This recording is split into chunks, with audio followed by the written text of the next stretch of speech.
Legitimate charities like the Red Cross, it has to be one of the most frustrating things. Scammers trying to cash in on catastrophes like Hurricane Harvey. Tonight, Joe lets you know how not to become a victim.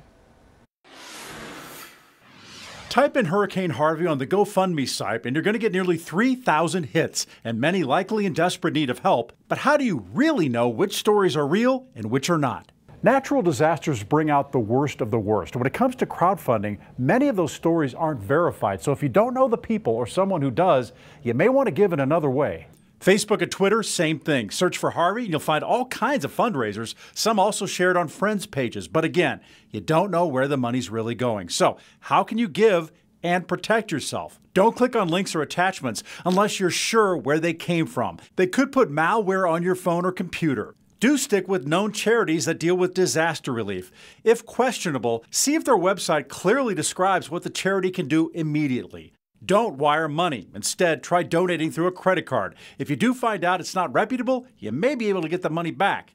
Do check out any charity through online sites like GuideStar, Charity Navigator, Charity Watch, and Give.org. It's just hard to see this without wanting to help. Just be careful. Scammers are out there. But with a little work, you can help flood victims and keep yourself safe. The Better Business Bureau Let Joe Know volunteer team is solving your consumer problems every day.